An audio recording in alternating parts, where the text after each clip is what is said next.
social commerce salah satu spesies yang cukup mungkin sekarang hot lah ya di market. Karena kenapa? Karena Indonesia itu orangnya sangatlah sosial gitu.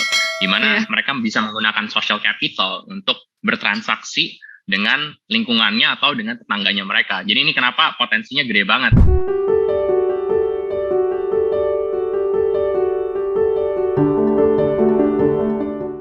The Discussion kembali hadir bersama saya Yeni Yusra dan kali ini kita akan berbincang-bincang dengan CEO Super Stephen Wongsorejo. Hai Stephen. Halo Mbak Yeni, thank you for having me. Apa kabar? Thank you juga ya, udah bersedia meluangkan waktu untuk Daily Sosial. Sama-sama Mbak. Kabar gimana Mbak? Baik, meskipun masih kerja di rumah tapi tetap semangat ya. Ya harus semangat. Oke, Stephen, sebelumnya kan Daily Sosial udah mengunjungi kantor Super nih di Surabaya untuk segmen DS Tour. Tapi kita juga tertarik untuk mengupas lebih lanjut sebenarnya seperti apa sih bisnis update dari Super. Bagi mereka yang belum tahu Super itu apa, Stephen mungkin bisa menjelaskan? Boleh. Jadi kita adalah Super, nama saya Stephen Wongsorejo, CEO dari founder dari Super. Super adalah sebuah platform social commerce group buying yang hanya serve tier 2, tier 3, dan juga Indonesia rural areas. Kita mainly do three things. Yang pertama, kita kumpul-kumpulin nih community leader di daerah pelosok pedesaan untuk menjadi pengusaha untuk menjual barang-barang sehari-hari seperti FMCG ke tetangganya. Juga kita facilitate mereka dengan aplikasi kita untuk menjadi katalis dari lingkungan mereka sehingga bisa mengagregasi order tersebut, jadi harga-harganya bisa jauh lebih affordable karena supply chain-nya bakal lebih murah kalau kita kirimin mereka dari group buying. Dan juga lastly, kita building hyperlocal supply chain. Yang beda, ya kita kerjasama sama vendor-vendor lokal dan juga freelance truckers, di mana mereka tahu rute-rute shortcut yang lebih baik daripada national 3PL logistik yang biasa, sehingga hyperlocal supply chain ini menjadi tulang punggung dari perusahaan Super sekarang. Saat ini kalau kita lihat kan sudah banyak sekali ya social commerce platform yang ada di Indonesia dan yang menawarkan layanan serupa seperti Super juga banyak gitu. Kalau misalnya Steven bisa melihat, kenapa sih sekarang social commerce on the rise di Indonesia? Apa yang menyebabkan platform ini semakin seksi saat ini di Indonesia? Saya rasa pertama mungkin dari data dan fakta yang ada. Kalau kita lihat bahwa ada dua generasi e-commerce. Generasi pertama itu lebih consumer to consumer. Nah, industri ini udah berlangsung di Indonesia 10 tahun lebih, hampir dari 1 dekade lebih. Dan juga billions of US dollar udah diinvestasikan ke balance sheet mereka. Tapi kalau kita lihat dari data, mereka itu baru bisa dapat 5-10% dari offline retail market. Sehingga untuk crack the rest 90-95% dari market-market di pelosok pedesaan Indonesia ini, ya harus dengan cara yang sedikit unik. Dan generasi kedua ini lahir. Social commerce salah satu spesies yang cukup mungkin sekarang hot lah ya di market. Karena kenapa? Karena Indonesia itu orangnya sangatlah sosial gitu. Dimana mereka bisa menggunakan social capital untuk bertransaksi dengan lingkungannya atau dengan tetangganya mereka. Jadi ini kenapa potensinya gede banget. Karena kota-kota yang ada di tier 2, tier 3, dan juga rural membutuhkan approach yang sedikit berbeda, di mana generasi pertama mungkin banyakkan online semua, akuisisinya dengan social media semua. Nah, kalau social commerce itu ada aspek dari online sama offline ya Mbak, kira-kira gitu. Menurut Stephen, pandemi jadi mempercepat akselerasi pertumbuhan bisnis Super nggak sih? Karena orang dipaksa untuk shifting ke online. Ya, jadi kalau di Super mungkin agak sedikit beda ya. Kenapa kita bisa bertumbuh lebih cepat? Karena kita kan bisnisnya keagenan, Mbak. Jadi agen-agen ini kan community leader ini yang kita kumpulkan ini akan mendapatkan penghasilan tambahan. Sehingga ini cukup menggiurkan bagi orang-orang yang di tengah pandemi ini kehilangan pekerjaan. Jadi belakangan ini kita dapat kualitas agen yang cukup baik karena mereka mungkin tadinya kerja di kantoran atau kerjanya mungkin di tempat yang cukup perusahaannya cukup bonafit lah ya gitu, sehingga mereka bisa join dengan platform kita bagi mereka yang kehilangan pekerjaan untuk mendapatkan penghasilan tambahan per bulannya. Juga kedua, ketika lagi lockdown kemarin, kita adalah salah satu opsi bagi end consumer itu mendapatkan goods atau juga produk-produk yang lebih affordable untuk mereka. Kenapa? Karena ketika lagi lockdown, itu pas lagi PPKM, mereka itu pemerintah membatasi adanya produksi ya. Produksi itu karena dibatasin ya tentulah supply berkurang, di mana tetap harganya jadi naik. terus ditambah lagi toko-toko tutup, ya kan, itu juga mall juga pada tutup, supermarket, hypermarket juga tutup, sehingga kita adalah salah satu dari orang-orang pedesaan ini untuk mendapatkan goods yang lebih affordable untuk mereka. Nah, ini dua aspek ini yang sangat benar-benar giving us a lot of tailwind kalau orang ngomong, sehingga atraksi kita jauh berkembang ketika saat pandemi ini, Mbak. Wow, menarik juga ya. Jadi kayak memberikan peluang baru bagi mereka yang terkena imbas dari pandemi untuk menjadi agen ya. So far, potensi agen di Super ini seperti apa sih dukungannya dari Super sendiri? Ya, tentunya sangat besar. Kita sangat yakin, apalagi sama Indonesia Timur. Jadi mungkin yang membedakan kita dari pemain lain, kita dari misi besarnya dulu nih. Kita nih pengen jadi pemain teknologi pertama yang bisa merepresentasikan Indonesia Timur. Karena kita ngerasa Timur ini potensi gede banget, Mbak. Bayangin, kalau kita lihat dari Jawa Timur ke atas ke Kalimantan, terus kita tarik ke kanan ya, itu PDB Indonesia 30-40%-nya asalnya dari sini gitu. Sedangkan banyakan kan masih datang dari barat Indonesia gitu kan. Nah, kita pengen jadi yang pertama. Sehingga kita juga memiliki responsibility lebih terhadap agen-agen ini. Dimana kalau orang-orang di daerah itu sedikit unik kita ya. Kalau kita kadang-kadang ketemu mereka nih, mereka begitu udah performnya bagus, biasa bulan depannya bisa hilang gitu. Kita kadang-kadang bingung, kenapa ini hilang gitu ya? Kompetitor juga nggak ada, karena kan kita kan sendirian gitu di timur ya, kayak competition landscape-nya masih belum terlalu kompetitif. Taunya kita baru sadar, mereka kalau udah dapat uang yang banyak, biasa mereka spend semua gitu, beli motor baru, terus liburan dulu, habis baru balik lagi. Sehingga support kita beyond ngajarin mereka atau mengedukasi mereka menggunakan aplikasi kita, tapi gimana mereka juga bisa live a better quality of life. Makanya di Super kita punya program, namanya Keluarga Super. Kalau di Jawa Timur kita bahasanya kita match, kita ngomong namanya Segeluruh Super. Di mana itu ada kelas-kelas, di mana nggak hanya kita ngajarin atau mengedukasi kalau kita ada fitur-fitur baru untuk mereka, tapi juga mengedukasi mereka bagaimana memanage uang. Jadi boleh konsumsi, tapi nggak semuanya juga, karena kan kalian punya anak dan juga anaknya perlu dibesarin, perlu dikuliahin nantinya, juga perlu diberikan nutrisi yang cukup untuk bertumbuh, kira-kira gitu. Jadi support kita beyond dari mungkin bisnis model aja, gimana mungkin edukasi mereka jadi entrepreneur ya, tapi juga gimana mereka bisa dapat better quality of life, kira-kira gitu, Mbak. Jadi ada social impact-nya juga ya buat mereka ya yang di-nurture oleh tim Super. Menarik sekali nih, Steven.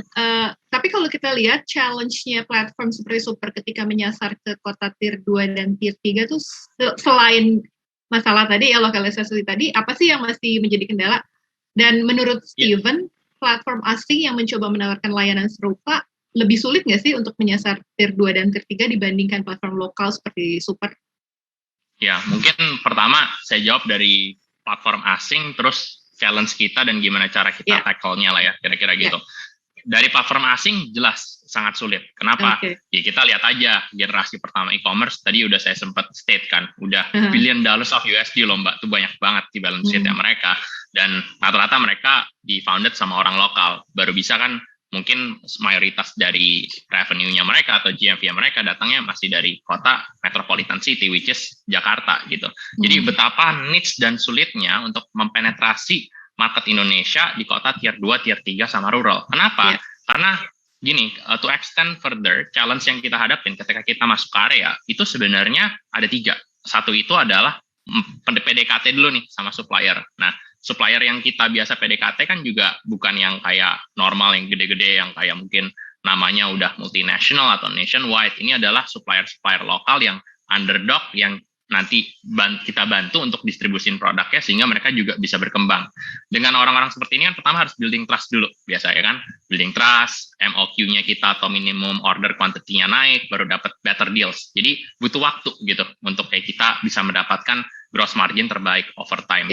Nah, terus kedua juga untuk mengidentifikasikan gimana nih, kan kita kalau kirim barang ya dari Jakarta ke Kalimantan atau Sulawesi, harganya bisa gede banget, kayak jauh lebih mahal banget. Kenapa? Karena supply chain untuk rural ini memang sedikit unik. Jadi harganya misalkan mungkin 100.000, supply chain cost-nya sendiri bisa 30.000, masa udah 30%-nya habis gitu buat supply chain.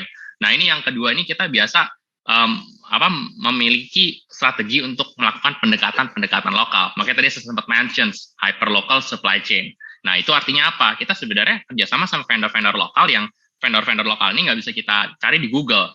juga orang-orang freelancer trucks yang kita kumpulin, dan kita juga track ya SLA-nya ya. Jadi over the past 2 to 3 years, kita udah tahu nih mana yang bagus, mana yang jelek, kira-kira gitu. Nah, kita tentunya kayak ada bintangnya lah ya, yang kayak kurang mumpuni, kayak kita eliminasi, kita fokus ke orang yang lebih kredibel, sehingga service kita lebih baik kayak over time. Nah, ketiga juga, ngebangun komunitas itu butuh waktu. Nah, bisa juga kayak overnight, tiba-tiba, boom, tiba-tiba kita punya ribuan, terus mereka punya retensi yang sticky. Di Super itu kita track 3 hal yang menurut kita cukup krusial sebelum kita sebenarnya track top line atau kayak GMV dan revenue. Itu adalah agents retentions, order retentions, sama GMV retentions. Kita mau make sure 3 angka ini sehat, sehingga pertumbuhan dari bisnisnya itu nggak jadi leaky bucket business gitu kan. Leaky bucket business kan kalau kita kasih air, bucketnya bocor kan airnya keluar terus gitu. Jadi agennya churn terus. Nah, itu yang kita pastiin. Sehingga ketiga challenge ini membutuhkan pendekatan-pendekatan lokal. Kita perlu di lapangan sebagai founders. Makanya saya juga tadi sempat cerita sama Mbak Yeni kan, saya banyakan mungkin setengah tahun hidup dari 1 tahun saya itu habis di Indonesia Timur karena bolak-balik gitu kerjaannya. Jadi ya memang benar, kayak kita benar-benar harus terjun ke lapangan, harus lihat apa yang terjadi, dan kita bisa membuat produk yang lokal dan membuat decisions yang lokal juga, sehingga bisa lebih terarah company-nya dan juga lebih tepat untuk membuat produk terhadap kebutuhan end consumers ya, kira-kira gitu Mbak. Ya. Tapi in terms of teknologi itu bisa dibilang challenge-nya juga nggak sih buat tim Super untuk bisa mengajari mungkin agen-agen ya, mengajari mereka untuk bisa menggunakan aplikasi atau melakukan pembelian, atau ternyata untuk Super sendiri teknologi tidak terlalu menjadi isu karena fokusnya adalah ke tier 2 dan tier 3 tadi, atau correct me if I'm wrong, Steven? Ya, well, exactly. Kita ngelihat challenge itu sebagai opportunity sebenarnya untuk kita masuk. Makanya kita juga ada strateginya. Kalau kita masuk langsung ke end consumer, wah, CAC-nya bisa jebol, ya kan? Customer acquisition cost-nya bisa tinggi banget gitu. Terus churn-nya juga bisa tinggi banget. Kita udah akuisisi masuk, ngebuat retensi dan ngebuat orang paham menggunakan aplikasi di daerah itu nggak gampang gitu, Mbak. Jadi dulu tuh kita pernah lakukan survei awal-awal ke ratusan orang ya, pas lagi kita baru mulai ini modelnya mau bentukannya gimana nih. Nah, kita found out dari consumer bahwa pertama, mereka bukanlah orang yang terbiasa untuk berbelanja dari aplikasi dan juga desktop. Dan orang-orang ini bukanlah orang yang ngelihat kalau kita pergi ke ATM, masukin kode unik, itu hal yang mudah gitu loh. Mereka ngerasa itu ribet banget gitu. Dan ketiga, kalau ada delivery problems, kan biasa ya kita e-commerce, mungkin kadang-kadang delivery atau kalau udah ke rural kan bisa jadi nyampe nggak tepat waktu atau ketuker dan yang lain kayak gitu. Mereka bukanlah orang yang mau ngebaca referral code dan telepon customer service. Nah, kita beranjak dari sini, wah, nih kalau kita langsung direct ke consumer, jebol kita, nggak bisa, dan juga nggak akan bisa, gitu. Nah, jadi pengertian kita dari Super ya, social commerce itu apa sih? Sebenarnya gimana caranya kita mengerti social hierarchy Indonesia, dan juga social capital Indonesia, dan menggunakan aspek sosial itu untuk membangun dan menciptakan perusahaan yang social commerce yang mumpuni, sehingga bisa sustainable, dan juga bisa win-win for everyone. Nah, dari social hierarchy ini, definisinya apa? Kita nih empowering, jadi pemimpin komunitasnya dulu, Mbak. Jadi kalau misalnya di daerah, pemimpin komunitas itu biasa lebih advance dari segala hal ya.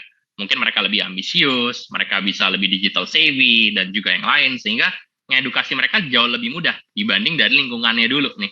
Nah, sekarang kalau kita udah edukasi dia, mereka akan menciptakan viralitas yang dengan sendirinya, karena Indonesia adalah banyak kan budaya gotong royong kita cukup pekat gitu, apalagi kalau kita ke rural ya, sehingga manusianya benar-benar cukup sosial gitu.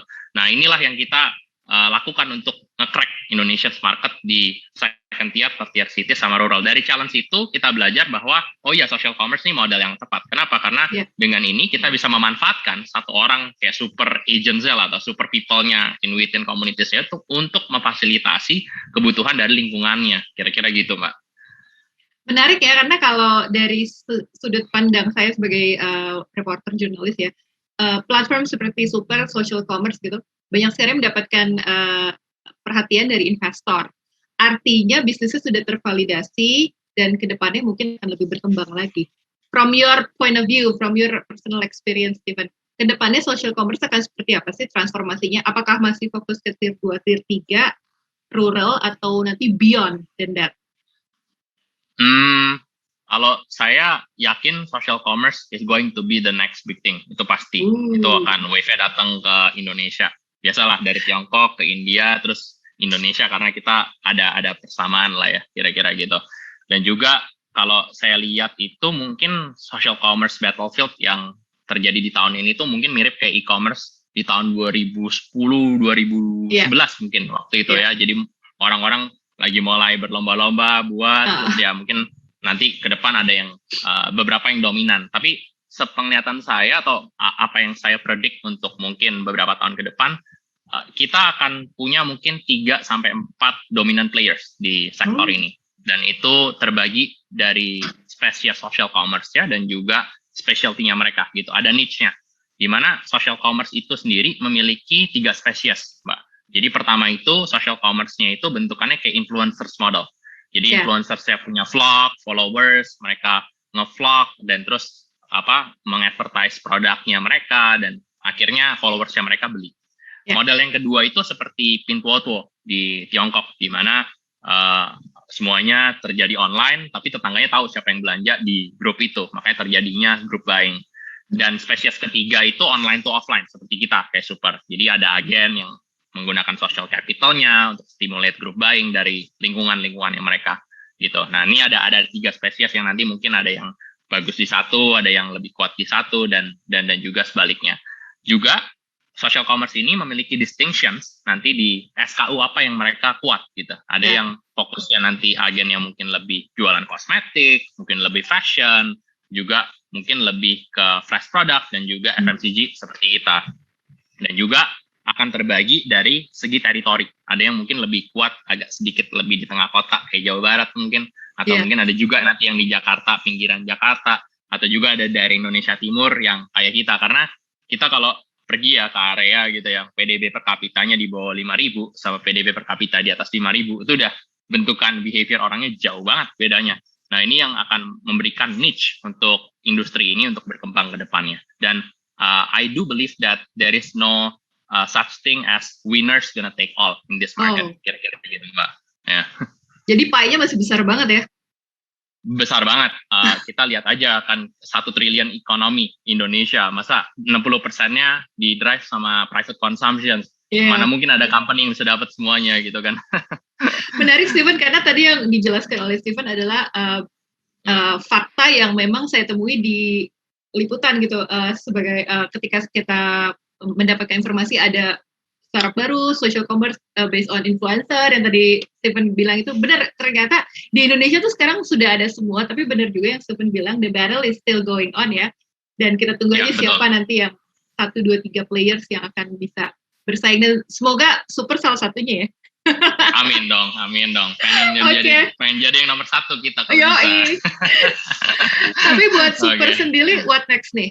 Udah 2021 udah mau berakhir, 2022 mungkin ada target yang masih ingin dicapai? Ya, kita tentunya bakal double down convictions kita di Indonesia Timur.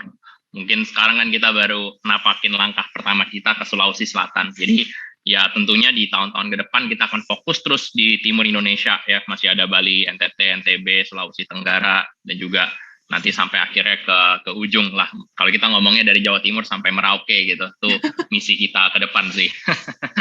Oke, terima kasih Stephen atas waktunya ya. Kita tunggu informasi terbaru dari Super. Thank you Mbak Yeni. Thank you Daily Social.